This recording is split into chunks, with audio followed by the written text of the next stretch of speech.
मनुष्य भी बड़ा विचित्र प्राणी है। अपनों से नीचे के स्तर के लोगों को वो हे दृष्टि से देखता है, उनका उपहास उड़ाता है, उनसे बार बार कहता है कि तुम्हारा कुछ नहीं हो सकता, तुम भविष्य में कुछ नहीं कर पाओगे। जब मनुष्य के पास धन, संपत्ति, मान होता है तो वो दूसरों का आदर नहीं करता, परंतु वो एक बात भूल जाता है कि उससे भी अधिक शक्तिशाली कोई अस्तित्व में है, और वो है समय। काल काल अपना चक्र कब बदलेगा ये कोई नहीं जानता। समय अपनी करवट कब लेगा ये कोई नहीं जानता। कोयला भी समय के साथ साथ हीरे में परिवर्तित हो जाता है। इसलिए जीवन में कभी भी किसी का भी उपहास नहीं उड़ाना चाहिए।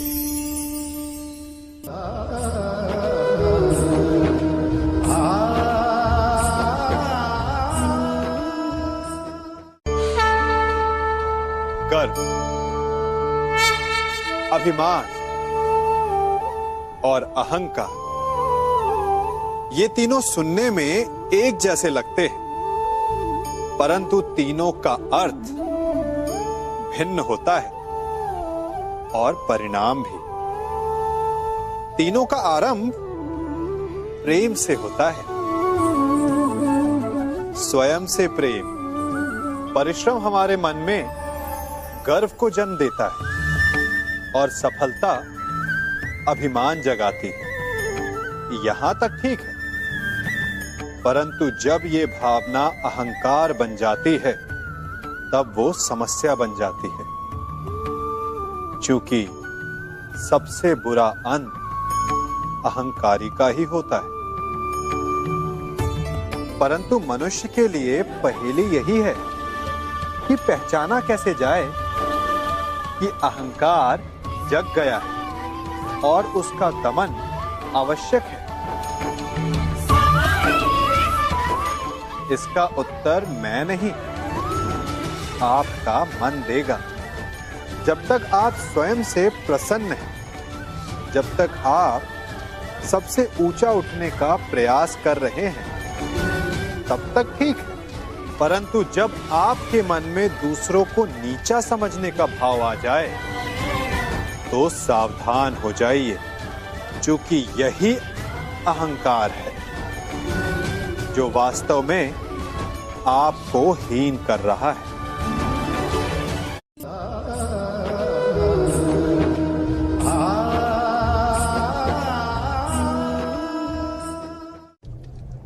हमारा शरीर प्रकृति का एक महान आविष्कार है। इससे जटिल संरचना संसार में और कोई नहीं। हमारा शरीर जितना जटिल है, यदि इसे ठीक से जाना जाए तो इससे अधिक सरल ज्ञान देने वाला और कोई नहीं। हमारे शरीर में पंच इंद्रियां होती हैं जो हमें भाव, गुण और वस्तुओं का बोध कराती हैं। हमारे पास आंखें हैं, नाक है, स्पर्श के लिए त्वचा है, कान है और जीभा है। सबका भिन्न भिन्न कार्य है। आंखों से देखना, कानों से सुनना, नथनों से श्वास लेना, त्वचा से स्पर्श करना और जीभा से स्वाद लेना। परंतु क्या आपने कभी सोचा कि प्रकृति ने हमें 2 आंखें दी, 2 नथने दी, 2 कान दी, स्पर्श के लिए ये पूरा शरीर दिया, परंतु जीभा केवल 1 दी? ऐसा क्यों? क्योंकि प्रकृति चाहती है कि हम देखें अधिक, सुने अधिक और ज्ञान अधिक अर्जित करें, बोले कम। क्योंकि अधिक वाचाल नाश को निमंत्रण देता है। स्मरण रखिएगा।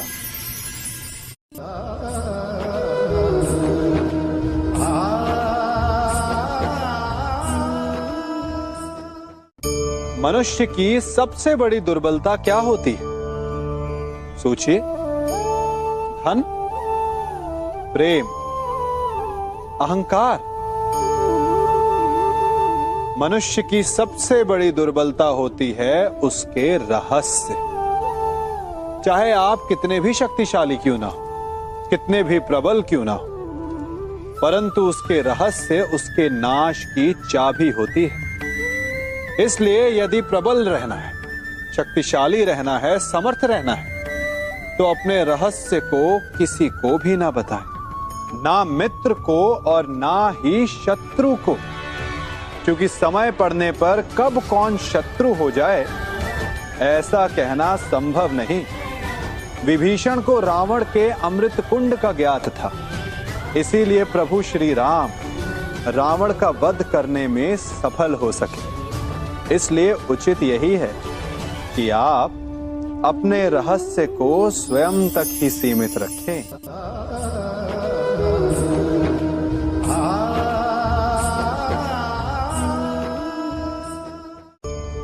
मनुष्य जीवन की परीक्षा में सफल होने के लिए क्या नहीं करता? वो परिश्रम करता है, दौड़ भाग करता है, और ये सब करने के पश्चात भी जब उसका काम नहीं बनता तो वो नकल करता है ना? तनिक लौटिए अपने बचपन में, स्मरण कीजिए अपने बचपन की स्मृतियों का। क्या स्मरण हुआ? विद्यालय में जब आप परीक्षा देने जाते थे तो क्या होता था?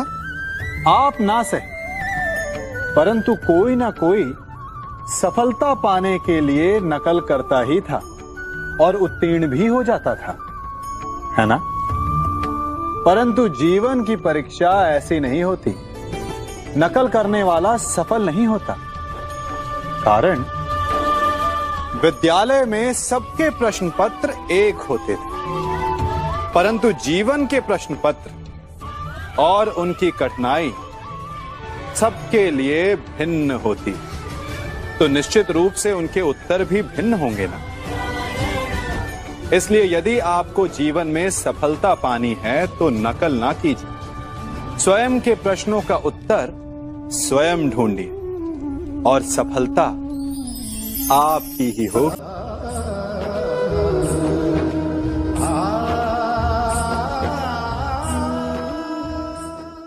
जब सागर का जल वाष्प बनकर उड़ता है तब वो हमें दिखाई नहीं देता।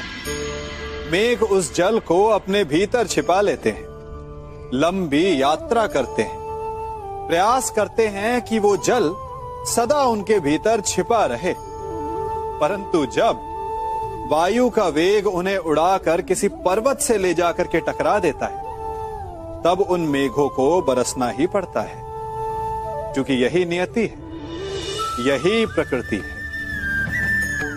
क्योंकि जल को सागर में जाकर मिलना ही है। ठीक ऐसा ही हमारे साथ भी होता है।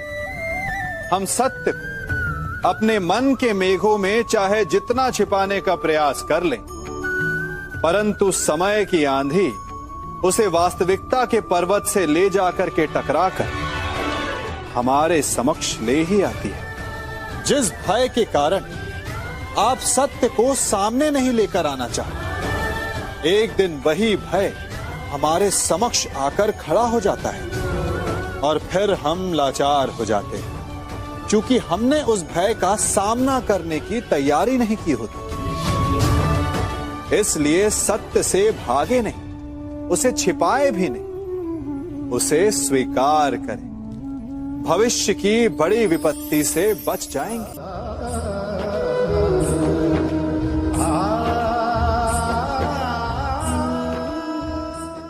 कभी कभी आप सबके जीवन में एक ऐसी विचित्र समस्या अवश्य आती है कि शक्तिशाली के समक्ष मौन हो जाओ। कि उस शक्तिशाली से विवाद करने से बचने के लिए आप मौन रह जाते। मानता हूं ऐसा करने से आप एक विवाद से बच जाते, एक संघर्ष से बच जाते, परंतु ऐसा बचाव एक बड़े संघर्ष को जन्म दे देता है। कैसे? हमारा मौन रहना अनजाने में उसका समर्थन बन जाता है और वो स्वयं को अधिक शक्तिशाली अनुभव करता है और यहां से हमारा दमन प्रारंभ हो जाता है।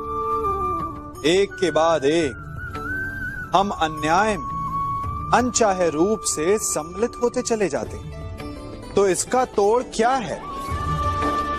ये समझने के लिए ये जानना आवश्यक है कि ऐसी कौन सी बात है जो आपको विरोध करने से रोकती है।